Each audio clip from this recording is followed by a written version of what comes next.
10 மாதம் ப்ரெக்னென்சி ஜேர்னியை இந்த ஒரே வீடியோவில் நம்ம பார்க்கலாங்களா? Are you ready? ஃபர்ஸ்ட் மாதம் அப்போ தான் பீரியட்ஸை மிஸ் பண்ணி ப்ரெக்னென்சி பாசிட்டிவ் ஆகி ஹாப்பியாக இருப்பீங்க. செகண்ட் மந்த் பேபியோட ஹார்ட் பீட் அல்ட்ராசவுண்டில் தெரியும் and you start feeling your excitement. 3வது மாதம் உங்களுக்கு கிளினிக்கல் சிம்டம்ஸ் வாமிட்டிங் எல்லாமே ஸ்டார்ட் ஆகிடுங்க. 4வது மாதம் வயிறு கொஞ்சம் பூசின மாதிரி இருக்கும். So you start enjoying your pregnancy. 5வது மாதத்தில் பேபியோட ஃபஸ்ட் கிக் ஃபீல் ஆகும். So you will be feeling more excited.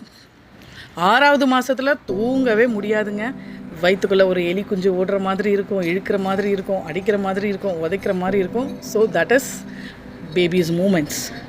7வது மாதத்தில் என்ன ஆகும்னா உங்களோட பாஸ்டரே வந்து சேஞ்ச் ஆகிடுங்க. உங்களோட பாஸ்டரே வந்து அப்படி வயிறு பெருசாக பெருசாக பின்னாடி ஸ்பைன் வந்து பெண்டாகி வந்து நடக்கிற மாதிரி இருக்கும். ஓகே.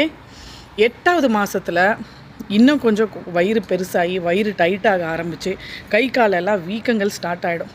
9 மாதத்தில் நீங்கள் வந்து டெலிவரி பேக்கெல்லாம் ரெடி பண்ணி வச்சு எப்போ வேணாலும் நான் ரெடியாக இருக்கேன்ற மாதிரி நீங்கள் வந்து இருப்பீங்க. 10வது மாதத்தில் ஹாஸ்பிட்டல் போகிறோம், பேபியை எடுக்கிறோம். Happy pregnancy, welcome to our baby. என்ன மக்களே, பிடிச்சிருக்கா? Subscribe for more educational videos.